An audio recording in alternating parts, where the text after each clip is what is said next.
le langage de programmation Ruby. En premier lieu, on va voir la partie théorique, qui comporte une petite introduction pour mieux connaître ce langage. Puis, on verra l'histoire de la création de ce langage sous Emacs, puis le développement de Ruby et les frameworks, l'évolution des performances des versions de Ruby et finalement les avantages de ce langage. Et on va se poser des questions et répondre ensuite. Après, dans la partie pratique, on va télécharger et installer le Ruby, puis télécharger les compilateurs. On va exécuter quelques programmes en Ruby. Puis, on va voir la programmation orientée objet en Ruby. Alors, c'est quoi Ruby? Ruby est un langage open source dynamique qui met l'accent sur la simplicité et la productivité. Sa syntaxe élégante en facilite la lecture et l'écriture. Elle est interprétée orientée objet. Le langage a été standardisé au Japon par le framework Yukiro Matsumoto. Frustré par son expérience en développement en Smalltalk, qui est un langage de programmation orienté objet, et Lisp, qui est la plus ancienne famille de programmation, il débute la conception d'un nouveau langage. En 1993, il utilise Emacs pour développer le langage de programmation Ruby. En 1995, Mats lance la première version de Ruby. En 2008, GNU Emacs lui confère un support natif du langage Ruby, et en 2012, il est ordonné du prix du logiciel libre en 2011. Et récemment, en 2020, Mats a annoncé le lancement de la version 3.0, qui est 3 fois plus rapide que les versions précédentes. Dans cette partie de la vidéo, on va voir quelques frameworks de langage Ruby. Mais tout d'abord, c'est quoi un framework? En programmation informatique, un framework désigne un ensemble cohérent de composantes logicielles structurées, qui sert à créer les fondations ainsi que les grandes lignes de toute une partie d'un logiciel. Parmi les meilleurs frameworks de Ruby, on trouve le Ruby on Rails, sous l'abréviation ROR, ou Rails. C'est un framework libre écrit en Ruby, qui suit le motif de conception Model View Compiler, ou le MVC. Il propose une structure qui permet de développer rapidement et intuitivement. Cependant, il appose un grand niveau d'abstraction dans la programmation qui apporte en contrepartie l'économie d'écrire soi-même la plupart des routines obligatoires d'une application web. En deuxième lieu, on trouve le Hanami, qui est un framework web écrit en Ruby. Il facilite donc le développement de l'application web en accélérant les phases de développement. Relativement jeune par rapport aux autres principaux frameworks Ruby. Il présente les qualités lui volant certains enjouements de la part du développeur. Structuré et modulaire, il met avant tout l'accent sur la performance. Cela en fait un allié de choix pour les entreprises dont les besoins évoluent rapidement et celles qui y ont des projets d'extension. En troisième lieu, on trouve le Graph. Le Graph est un micro-framework Ruby. Il se distingue par sa capacité à permettre le développement rapide et simplifié d'interfaces de programmation d'applications, ou API. Le Graph permet ainsi aux entreprises de s'ouvrir au monde grâce à une utilisation étendue de leurs services. Il peut s'utiliser indépendamment ou en complétant d'autres frameworks Ruby pour faciliter l'échange de données entre les différentes applications. Après, on trouve la bibliothèque Sinatra, qui est une bibliothèque d'applications web gratuite et un code source ouvert, ainsi qu'un langage spécifié à un domaine écrit en Ruby. Donc le langage a connu de multiples changements et évolutions depuis sa première publication officielle en 1995, et plusieurs versions stables de Ruby ont été publiées dans les années suivantes. Donc ici on a le graphe qui représente le classement du langage depuis 2002 jusqu'à présent. Et grâce à le framework RubyMine qu'on a cité précédemment, le classement de langage a connu une évolution remarquable. En effet, RubyMine a gagné le langage de l'année en 2006 et l'évolution a été à son max de 2,33. Après, en 2007, Ruby on Rails reste encore le framework présent et le plus visible et continue ainsi le développement. Pourtant, dans l'année 2007 sera une année décisive pour Rails et Ruby. C'est aussi l'année de la sortie du réseau social Twitter, bien connu des herbicides, puisqu'il était développé initialement avec Ruby on Rails. Et les versions de Ruby ne changeront pas vraiment jusqu'à l'année 2009. On voit il atteint son max avec un pourcentage de 4,0. Grâce à la première version stable V1.9. En 2013, on remarque l'évolution du classement, et ça grâce à la première version stable 2.0 qui permet pour la première fois de créer des applications graphiques pour macOS et iOS. Et finalement, le Ruby 3.0 qui est sorti le jour de Noël, il a connu sous le nom de Ruby 3x3. L'un de ses principaux objectifs était de faire passer l'interpréteur à un compilateur just-in-time pour rendre les programmes plus rapides. Le langage Ruby est un langage maintenable car il se caractérise par une syntaxe très simple, comme vous verrez dans la partie pratique, mais trop puissant, grâce à son écosystème qui est à la fois actif et mature, en plus de son code qui est d'une bonne qualité qui évolue tout le temps. Aussi, le Ruby est maintenu par plusieurs développeurs expérimentés. En plus, le langage Ruby est stable et il fait partie des références dans les langages web. Pourtant, le Ruby appartient au langage éprouvé depuis plus de 25 ans. Aussi, Ruby est utilisé par des milliers de sites web et plus le langage est utilisé par un nombre plus grand de développeurs, plus l'apparition de bugs devient plus rare. Et on peut les tester facilement. Et finalement, un des avantages de Ruby, il est un langage standard. Grâce à la révolution de Ruby et Ruby on Rails dans le web, car il est utilisé par les startups et les GAFA, disponible sur toutes les plateformes d'hébergement. Et finalement, ils ont défini les bases de développement web moderne. Donc, pour finir la partie théorique, on va répondre aux questions les plus posées à propos du langage Ruby. Donc, premièrement, on trouve la question que est-ce que Ruby est dépassé? Pour répondre, Ruby en effet ses preuves depuis bien longtemps. Il n'est plus rien prouvé et les enjeux liés au langage ont été résolus également. Ce qui est en effet un langage stable et robuste pour le futur et choisi encore par beaucoup d'entreprises pour leurs projets web. La question suivante, c'est si jamais je veux changer le prestataire, est-ce que je vais réussir à faire maintenir mon projet facilement? La réponse est que Ruby est un langage des langages les plus utilisés aujourd'hui et encore pour longtemps, beaucoup d'entreprises se forment et utilisent ce langage au quotidien. Il est très simple et il répond à un code reprendre. Et deuxièmement, on trouve la question si jamais je veux changer le prestataire, est-ce que je vais réussir à faire maintenir mon projet facilement? Et pour répondre, je vous assure que le langage Ruby est un des langages les plus utilisés aujourd'hui et encore pour longtemps, car beaucoup d'entreprises se forment et utilisent ce langage au quotidien. En effet, il est très simple, il reprend un code en Ruby car il consécue les bonnes pratiques d'écriture d'un code. Et est-ce que Ruby est rapide? Bien sûr, la vitesse de chargement d'un site web en 2020 dépend de nombreux paramètres. La différence entre les langages dans les conditions réelles est invisible et bien d'autres facteurs entrent en jeu pour avoir un site performant pour les utilisateurs.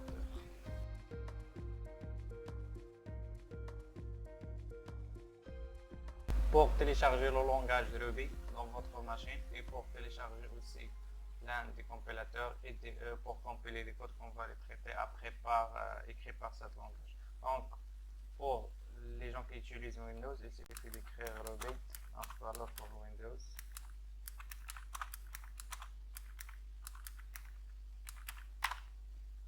Donc, on choisit le premier choix. Après, on clique sur Download. Et ici, on choisit donc, il y a plusieurs versions selon l'architecture et le type de votre système. Si vous utilisez un système 64 bits ou 32 bits, donc dans mon cas, j'ai utilisé le 60 kbits. Donc, et je vais télécharger la dernière version, c'est 3.0.1. Donc, pour les télécharger, c'est très simplement, il faut cliquer sur le lien. Donc, et voilà, le téléchargement commence. Donc, pour les gens qui utilisent Mac ou autre système, donc, il suffit de chercher sur Ruby. Donc, après, vous cliquez sur le premier Ruby Programming Language. Et après, vous cliquez sur Download. Donc, ici sur Linux ou Unix, donc, vous pouvez télécharger les utiles RPenv, Ruby Environment et RVM, Ruby Virtual Machine. Parce que Ruby, c'est un langage portable. Donc, pour les gens Mac OS, Mac Operating System, donc, vous pouvez télécharger donc, un autre utile comme Unix et Linux, RPenv et RVM. Et pour les gens qui utilisent Windows, j'ai déjà expliqué au premier comment télécharger Ruby. Donc, pour les IDE, j'ai choisi 3 IDE. Donc, le premier IDE, c'est Visual Studio Code. Donc, pour le télécharger, c'est très simple, vous cliquez sur Download. Vous pouvez aussi choisir le système d'exploitation pour Mac ou pour Windows ou Linux. Donc, pour télécharger, il suffit de cliquer sur Download. Le deuxième compilateur IDE, donc c'est RubyMine, malgré n'est pas gratuitement, mais vous pouvez l'utiliser pendant un mois gratuitement. Donc, pour les télécharger, donc vous cliquez ici, vous cliquez sur Download. Voilà, vous cliquez ici sur Download et le téléchargement. Voilà. Donc, et pour le troisième, donc c'est un éditeur de texte, c'est Notepad++, c'est très célèbre, donc vous pouvez télécharger en choisissant donc quelle version et donc je clique sur Download.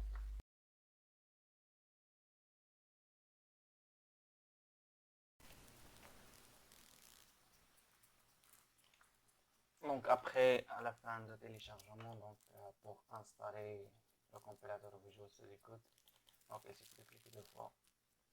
Après, je comprends, j'accepte les termes des contrôles licence. Je clique sur suivant, suivant. Créer une icône sur le bureau si vous voulez créer une icône.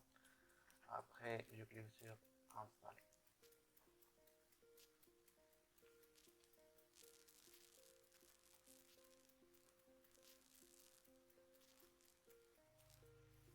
Et enfin, je clique sur terminer. Pour installer Ruby, je clique deux fois. Après, accepter licence. Next. Je clique sur install. Après, je clique sur next et j'attends.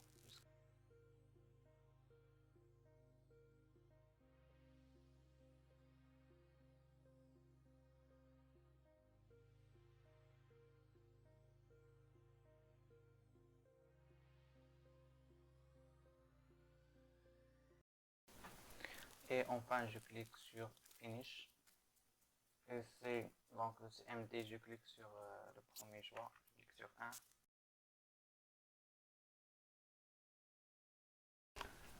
Donc le deuxième choix, c'est pour faire la mise à jour. Si vous voulez, vous cliquez sur 2. Si vous ignorez, donc vous cliquez sur 3 et entrée.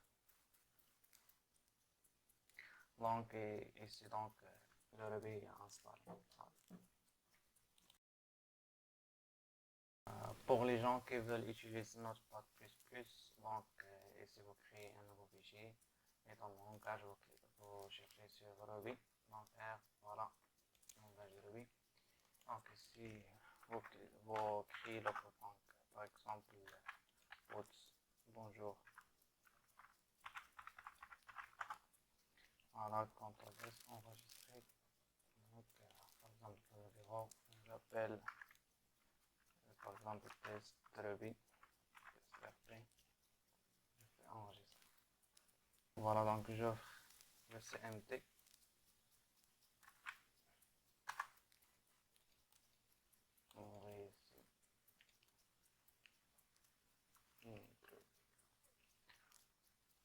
Après que j'offre le CMD, donc je prends le dossier ici.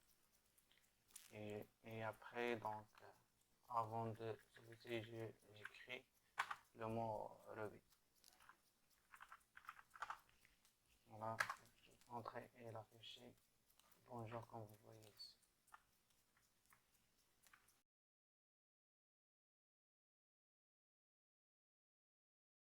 Pour créer un projet de Ruby dans Visual Studio Code, d'abord il faut créer un dossier. On l'appelle test par exemple. Après je clique Visual Studio Code. Je clique sur File, New Folder ou Nouveau dossier. Bureau, et je fais test.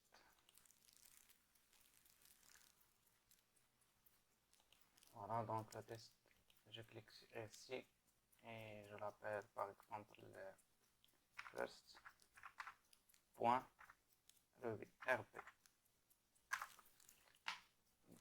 Donc ici je crée le code. Il faut d'abord chercher ici sur CodeRunner pour faire compiler le code. Voilà, il faut installer. Dans le langage de Ruby, pour afficher un message, on utilise l'un de ces deux instructions suivantes. Soit on utilise puts et entre les guillemets, on écrit le message qu'on veut l'afficher sur le terminal ou sur l'écran de l'utilisateur, ou soit on utilise runs. Donc, j'ai écrit un programme puts entre guillemets bonjour et print array. Donc, il faut d'abord enregistrer le fichier, soit on clique sur CTRL-S ou on clique sur File au fichier et après on clique sur Save et on compile le programme. Voilà comme vous voyez ici donc, bonjour et array affiche. Donc, la question maintenant, c'est quoi la différence entre puts et print? C'est qu'on va voir ici dans les deux exemples.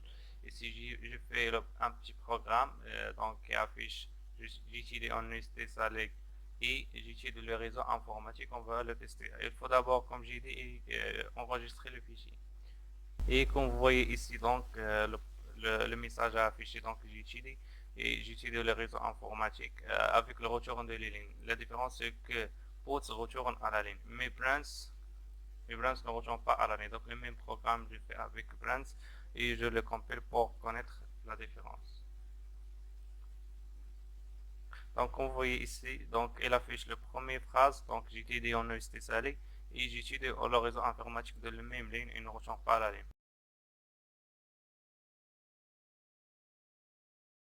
Pour donner le droit de saisir à l'utilisateur sur l'écran, donc sur le terminal, soit on utilise get.champ, donc c'est une fonction prédéfinie dans le langage de Ruby, soit on utilise le mot get. Donc on teste par exemple un petit programme, donc puts par exemple donner une valeur, c'est juste pour tester. Après, donc je fais par exemple A, je vais le stocker dans une variable qui s'appelle A, donc je fais égal, je l'affecte gets. Et après, donc je fais puts, j'affiche un message, donc la valeur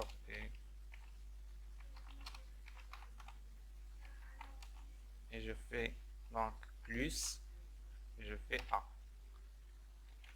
Je compile.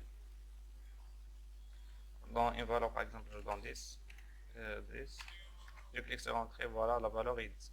Donc pour mieux comprendre, donc je fais ici un petit programme.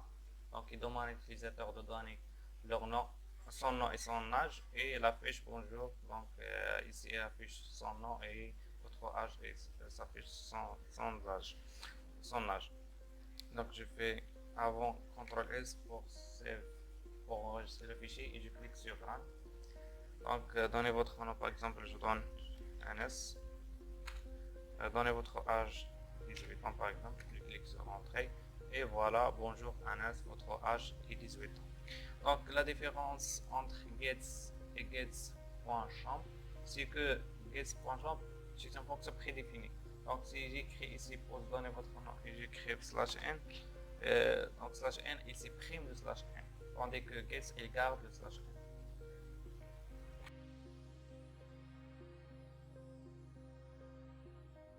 Déclarer une variable dans le langage de Ruby, D'abord, il faut donner un nombre à la variable. Par exemple, je donne A et je l'affecte une valeur, n'importe quelle valeur, soit du type entier, float, double, chaîne de caractères au caractère. Par exemple, je vais tester un nombre entier par A et après je pose pour afficher la valeur de A, je fais puts A au print A. Donc je compile. Voilà comme vous voyez ici donc la valeur de A. Je donne par exemple du type float 4,6. Affecter une valeur. Comme vous voyez ici, il affiche 4,6. Je peux donner par exemple une chaîne de caractères ou un caractère. Par exemple, je donne char égale à par exemple John. Une chaîne de caractères et j'affiche ici char.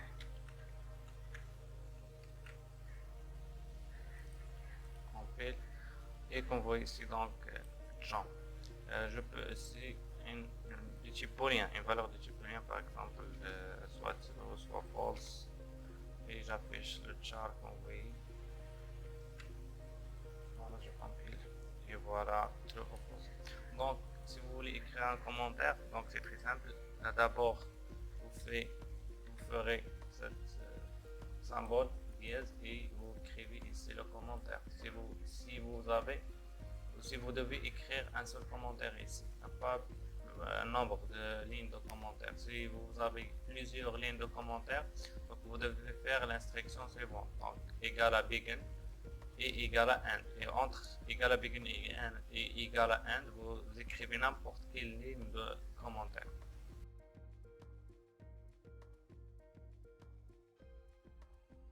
Première formule, si j'ai une seule condition, j'écris F. Et ici, j'écrive la condition, n'importe quelle condition. Donc, si cette condition vérifie, alors faire les instructions suivantes. Elle peut être une seule instruction, plusieurs instructions. Et je termine par un. Le deuxième formule, si j'ai une condition et vérifie, alors faire les instructions suivantes. Sinon, faire les autres instructions. Pour la troisième formule, si j'ai plusieurs conditions. Si la première condition vérifie, alors faire les instructions suivantes. Sinon, le deuxième, sinon si j'écris else. Donc else, tandis que les autres langues on écrit else. Donc else, sinon si cette condition est vérifiée, alors faire les instructions et etc. jusqu'à la fin, je termine toujours par un. Pour bien comprendre, j'ai fait un sample. Donc ici je fais de variables, donc je l'applique une valeur et je compare entre par exemple, j'ai fait des valeurs de type entier. Je l'affecte comme une valeur A, par exemple 4, et pour la deuxième variable, je l'affecte par exemple 10. Donc si P est supérieur à A, donc elle affiche P supérieur à A dans mon cas. Et else, donc sinon, elle affiche que A est supérieur à P. Je compile le programme. Vous voyez ici, il affiche que P est supérieur à A. Je verse, par exemple, je donne 2 et pour P je donne 1. Je compile. Donc ici il affiche que A est supérieur à P.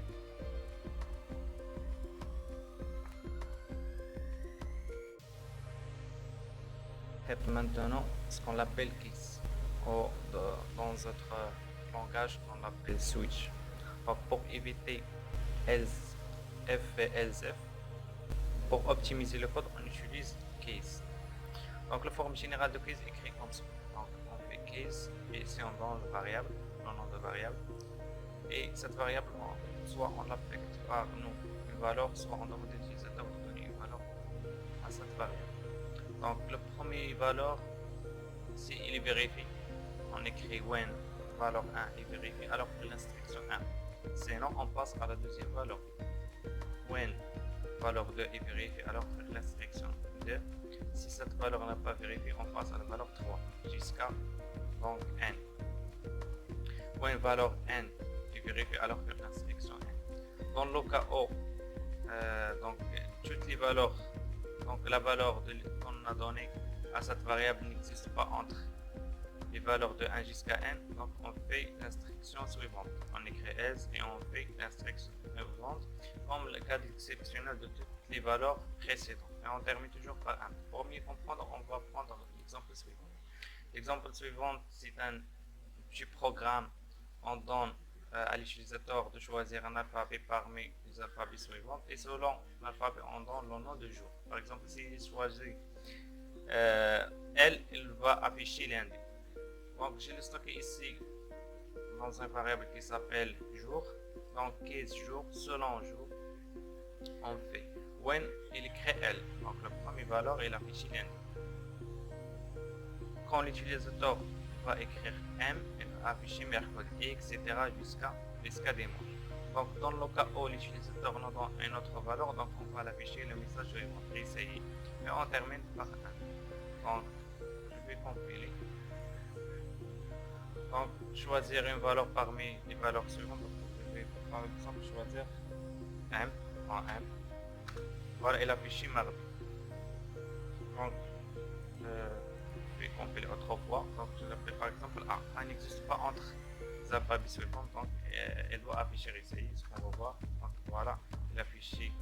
Comme vous voyez ici, donc, au terminal, il affiche ici.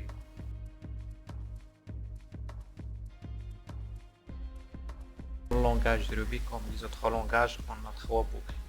On utilise boucle pour répéter, les instructions, et pour optimiser aussi le code pour gagner le temps. Donc on a 3 boucles: boucle for, boucle while et boucle do while. Donc pour boucle for, son syntaxe est écrit comme ça. Donc for, on crée ici une variable, donc le nom de variable, on entend in, donc in, et on donne la valeur de départ. Et ces 3 points, après on donne la valeur, on veut le programme arrêter, donc la valeur finale. Donc do, faire les instructions suivantes. Et on termine toujours par 1.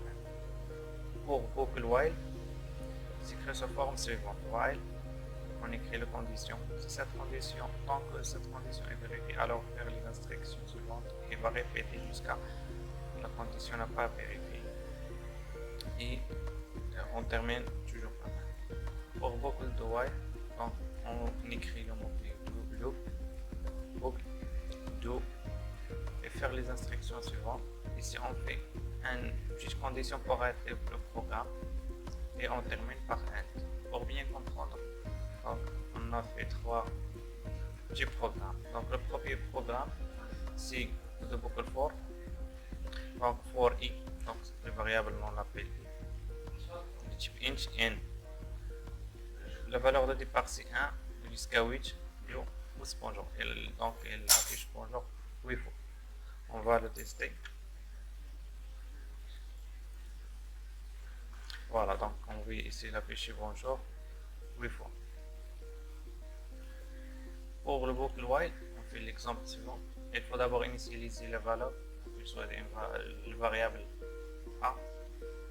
Donc j'ai initialisé par 0. Donc while a est inférieur ou égal à 10, donc puts incrémenté a égale à donc a affecté a plus 1. Donc incrémente 1 et on affiche la valeur. Donc on va voir la compilation. Vous voyez ici, donc elle affiche 1. Après il incrémente 1 par 2. Il affiche 2 jusqu'à 11. Troisième exemple pour boucle de while. Donc d'abord on initialise la valeur de variable, donc on initialise a par 1. Écrit le mot-clé do, c'est-à-dire faire, et on affiche la valeur de a. Ici on fait une condition. Donc f si a supérieur ou égal à 10, alors break, arrêtez. Sinon, incrémentez a et retourne au premier de la boucle et afficher la valeur de a. On termine toujours par end, le premier ainsi pour f et le deuxième end pour le boucle. On va compiler le code.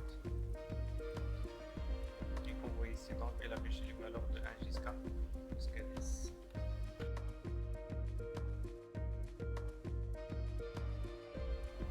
Pour les fonctions dans le langage de Ruby ainsi que les autres langages, on a 3 formules de fonctions. On a une fonction sans argument, fonction avec argument et fonction avec retour. Donc, on commence par fonction sans argument. Dans le langage Ruby, on écrit sous la forme def, on écrit le mot-clé def, après on donne la fonction un nom. Donc, on écrit ici le nom de fonction sans argument et on fait donc les instructions, soit une seule instruction, plusieurs instructions et on termine par un. On va prendre un petit exemple. Donc, on fait une fonction qui s'appelle bonjour. Bonjour. Donc, qui affiche le mot bonjour.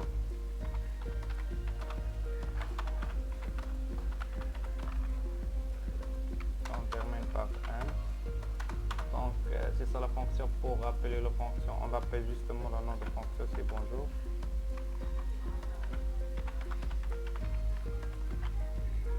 Et on compile. Voilà, comme vous voyez ici, donc elle affiche le mot bonjour. Donc, pour la fonction avec argument, donc on commence toujours par def, après on donne la fonction un nom, après on donne entre les parenthèses les arguments. Ici, dans mon cas, j'ai des arguments, mais vous pouvez donner plus que deux. Ici, vous faites les instructions et vous terminez par un. Donc, on prend un petit exemple pour bien comprendre. On fait def, toujours par def, on donne le mot somme. Donc, somme, on donne des arguments, par exemple A et B. Et on fait ici donc somme, une variable qui s'appelle somme. On donne A plus B. A plus B. Et on termine toujours par donc pour afficher le message, la valeur de somme. Et on termine toujours par 1. Donc pour afficher donc, cette fonction, on commence par un autre fonction et on met des valeurs de type entier, donc 3.4 et on complète.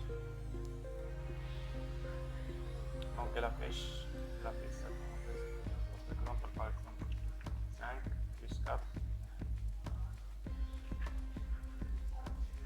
Voilà, elle va donner 9. Pour la fonction avec return, c'est la troisième formule de fonction. Donc toujours on commence par def, on donne le nom de fonction et on donne les arguments. Vous pouvez donner les arguments, même si vous ne pouvez pas donner les arguments. Ici on fait les instructions et ici on return le mot-clé return et on fait la valeur de la variable de return et termine par 1. Donc le même programme qu'on a fait dans l'exemple de si l'ensemble de deux entiers et de deux floats, donc on le fait le même par return. Donc def, et on donne le nom somme toujours.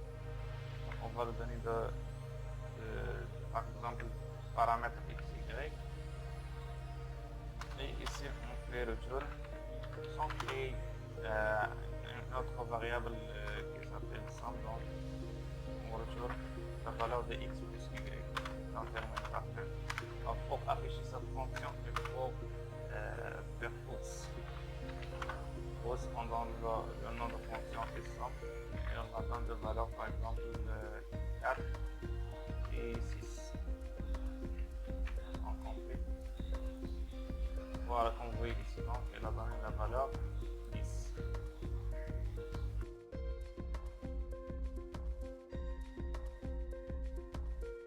Maintenant les tableaux.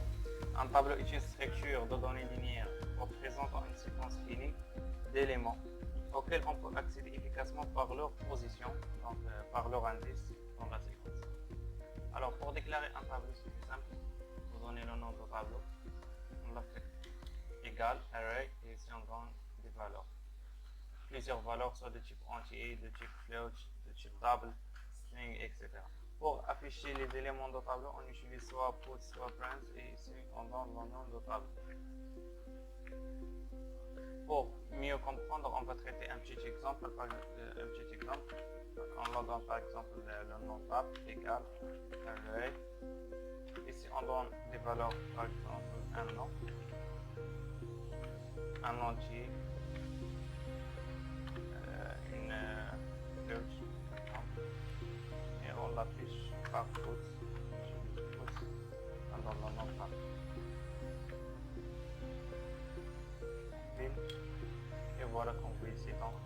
éléments de tableau affichés dans le terminal. Pour donner le droit à l'utilisateur d'insérer des valeurs, donc insérer les éléments dans le tableau, on utilise donc cette formule. C'est le nom de tableau égal array point new. Voilà, donc point new. Et donc l'utilisateur peut donner les éléments de tableau. Pour mieux comprendre, dans le tab array point new. Et on peut remplir le tableau par exemple.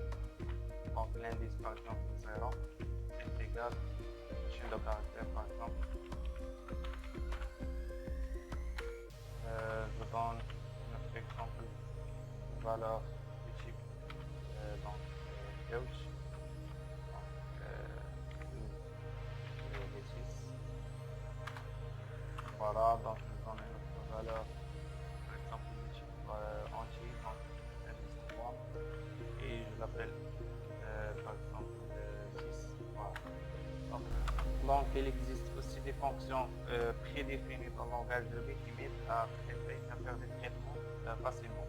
Par exemple, donc la fonction length qui donne le nombre d'éléments dans le tableau.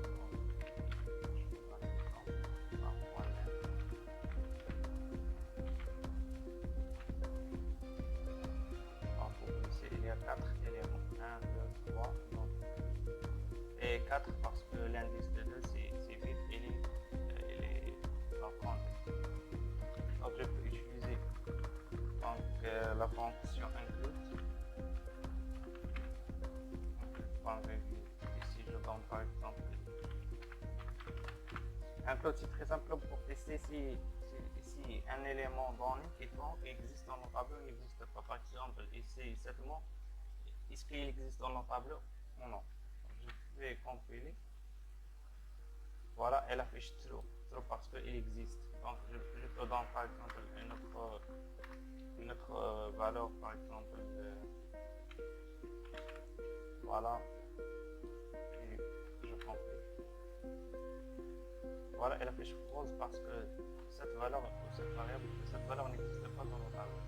Il existe aussi reverse, donc pour reverse, donc pour verser les éléments d'un tableau. Le premier devient le dernier devient le premier. Voilà, donc le dernier élément 6 entier, il devient le premier. Donc ici c'est le dernier, mais ici il devient le premier.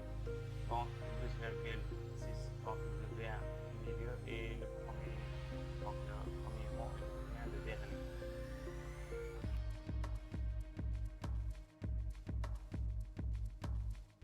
Et donc pour finir notre vidéo, on va voir l'orientation objet dans le web.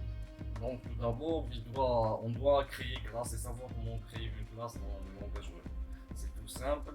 On va premièrement donner le nom de la classe. Par exemple personne. Et on fait seconde. Et la deuxième étape, c'est de créer le constructeur qui est sous forme de méthode. On va déclarer initialize. On va donner les arguments de cette fonction. Prénom et l'âge. Pour les affecter, non. Et puis ce point capitalise.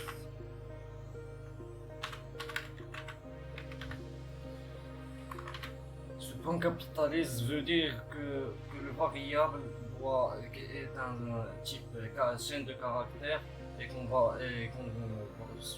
le va utiliser. La première lettre de ce variable va être en majuscule car c'est un nom. Puis la même façon pour le prénom.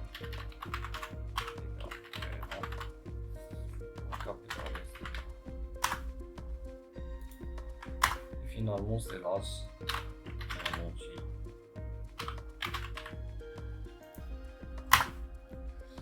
Puis on passe, on fait le end pour finir la fonction. Après on passe à la fonction, par exemple on va le nommer affiche. Pour afficher les données de la personne. Pour ne pas oublier le 1, on le fait premièrement, puis on passe au corps de la fonction. On peut faire plus, par exemple, votre nom et la façon d'appeler un variable est comme ceci. Un char ou arrobas.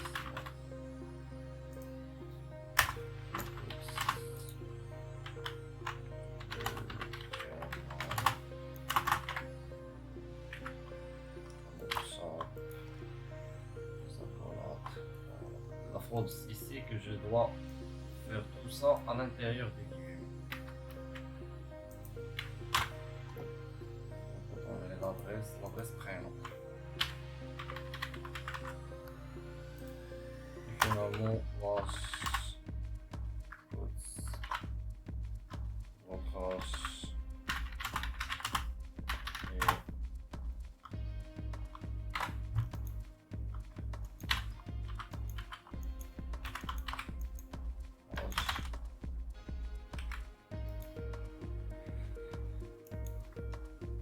et puis on va donner un espace pour avoir une syntaxe plus élégante.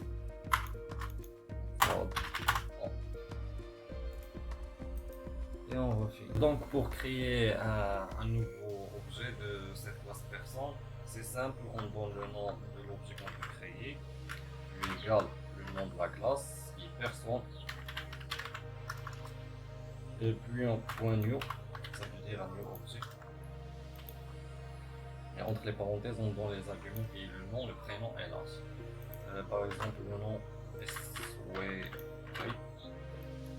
oui. Prénom il est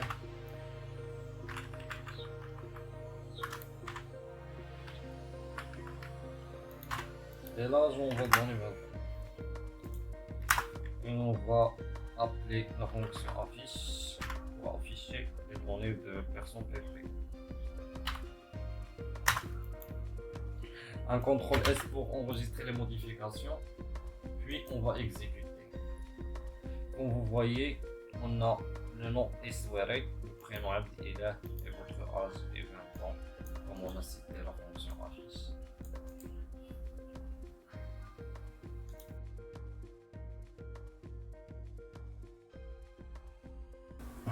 Après, on va passer à la notion d'héritage dans le Ruby. Donc, on va créer une classe, un fichier. Dans cette classe, point, on va l'initialiser avec des variables.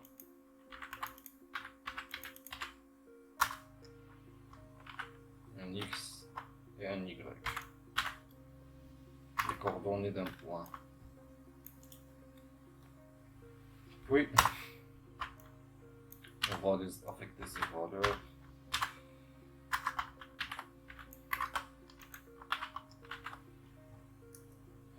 On fait le end.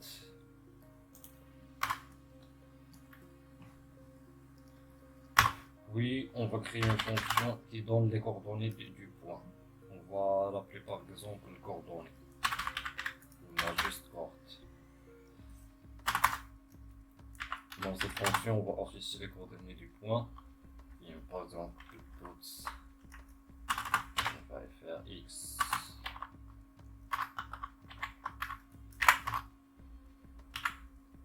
On va afficher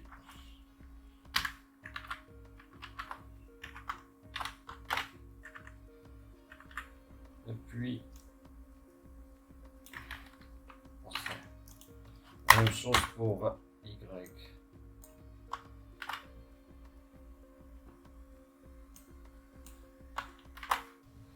On va faire le int pour finir la fonction.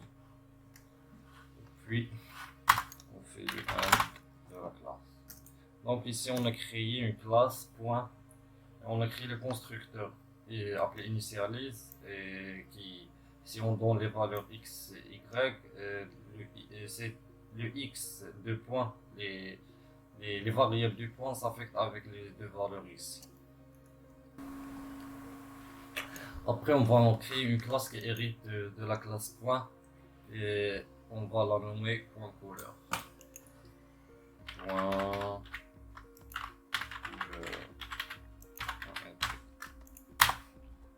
On va créer une autre classe point couleur.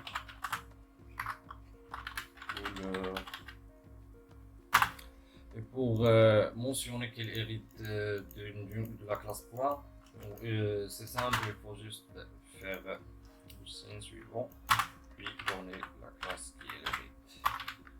Point. Après, on fait le constructeur initialiste. Et dans les arguments, on va appeler le x, le y et la couleur. Et pour affecter le x et le y, le super pour appeler les valeurs, je vais appeler plutôt le constructeur de la classe point.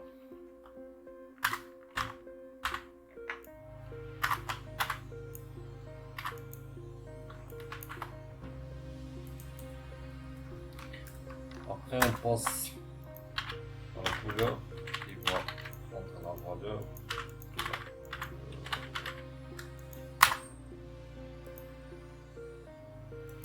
On fait le 1 pour finir la fonction.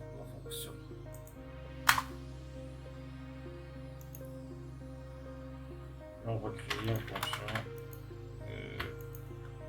par exemple une couleur qui va afficher la couleur des points colorés.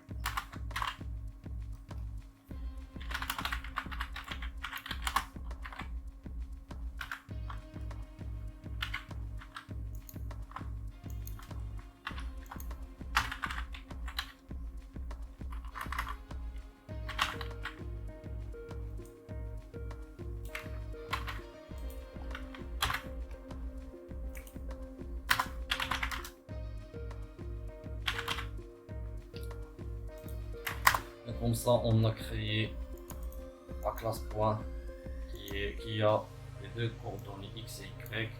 Puis on a créé la fonction des coordonnées.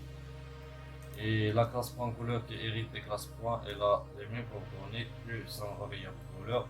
On peut appeler aussi la fonction coordonnée pour voir les coordonnées des points colorés. Après qu'on a créé les deux classes, classe point et classe point de couleur qui héritent de points, et pour les tester, il faut les rassembler dans le même fichier. Après, on va maintenant créer les objets des deux classes. On va créer le p égale à point new. On va donner les coordonnées, par exemple 1 et 2. Après, on va créer un point coloré.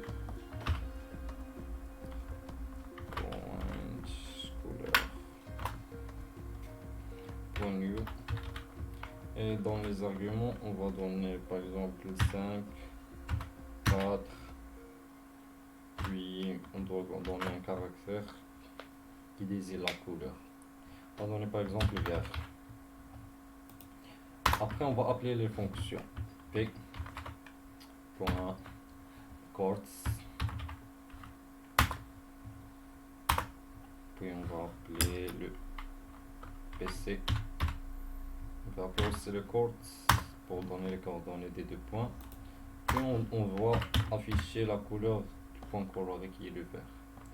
On va faire couleur. On va un CTRL S pour enregistrer la modification, puis on exécute.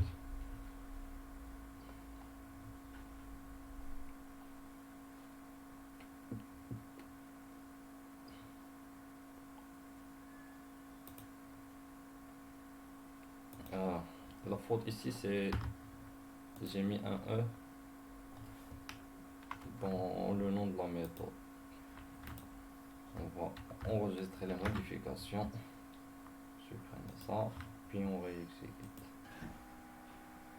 Comme vous voyez, il s'affiche les coordonnées du point 1, puis les coordonnées du point 2 et finalement la couleur du point color.